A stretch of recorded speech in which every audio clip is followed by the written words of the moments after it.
Most people think the scariest thing you can find in the woods is a bear or a mountain lion. But anyone who spends real time in the backcountry knows that the stuff that makes your blood run cold doesn't usually have fur or claws. It's the things that don't belong, the things that feel like a mistake in the world around you. I learned that lesson 3 months ago in the Ocala National Forest, and I haven't been able to sleep in the dark since. The Ocala National Forest in Florida is a strange place. They call it the Big Scrub because of the dense sand pines and thick palmettos. It's humid, it's beautiful, and it's incredibly easy to get lost in. I'm a wildlife photographer, so isolation is part of the job description. That day, I was trekking deep into the brush with my dog, Cooper, looking for a rare scrub jay.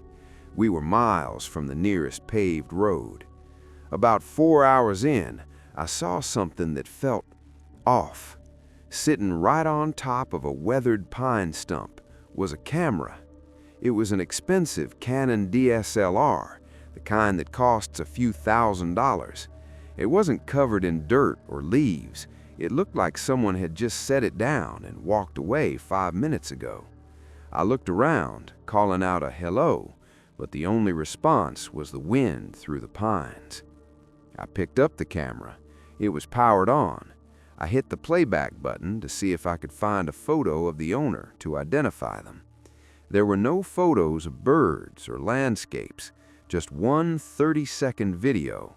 I pressed play. The footage was shaky, aimed at the forest floor, showing nothing but dry pine needles. But the audio was wrong. It was a rhythmic, mechanical clicking, like a CD skipping or a digital file being corrupted. Click, click, click, vrrt.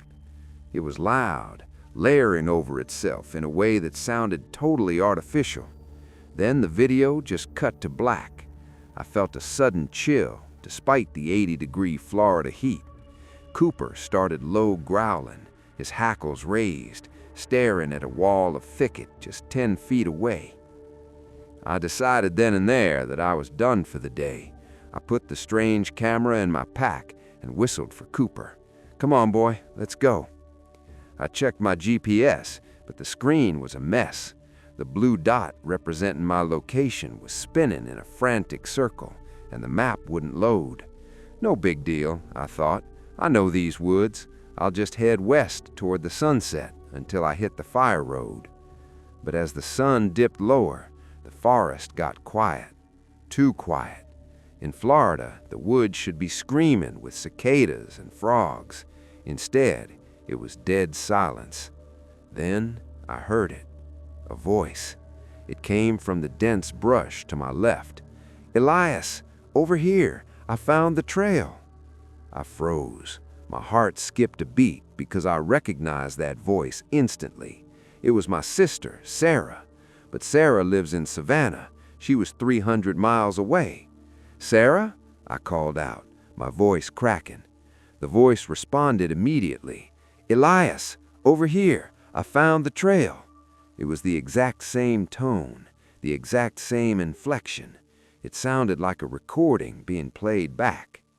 I didn't follow the voice. I started walking faster.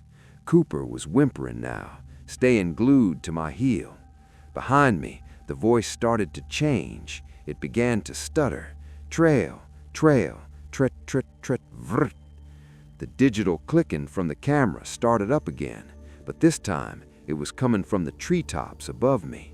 I broke into a jog. I passed a lightning-scarred pine tree with a weirdly bent branch. 5 minutes later, I passed it again, then again. I was walking in circles, even though I was heading straight. Every time I looked up into the canopy, I saw a flash of something, pale and thin, retreating behind the trunks. It didn't move like an animal. It moved in jagged, sudden bursts, like a video with half the frames missing. The forest finally opened up, and I saw the most beautiful sight in the world. The chrome bumper of my truck reflecting the last bit of twilight. I ran for it, fumbling the keys out of my pocket. I reached the driver's side door and grabbed the handle, but I stopped dead. The woods behind me went silent, total, absolute vacuum. And then, from the roof of my truck, just inches above my head, I heard it. Heavy, ragged breathing. It was the exact sound of my own breathing from the jog through the woods. It was a perfect, high-definition recording of my own exhaustion. I didn't look up. I dove into the cab, slammed the locks, and cranked the engine. As I slammed the truck into reverse and swung my headlights around, the beams hit the tree line. Standing there, bathed in the white LED light, was me. It wore my flannel shirt. It had my hiking boots. It was holding a camera up to its face, pointing the lens directly at me. It didn't have a face, just a smooth, blurry smudge where features should be. I drove 3 hours straight without stopping. When I finally got home, I collapsed on the couch, trying to convince myself it was a hallucination. Then I remembered my own camera was still around my neck. I turned it on to clear the card. The last photo on the roll wasn't a bird. It was a high-angle shot of me sitting in the driver's seat of my truck, taken from the back window right before I drove away. I'm looking at the photo right now, and I can see the top of a pale, hairless head peeking up from my own back seat.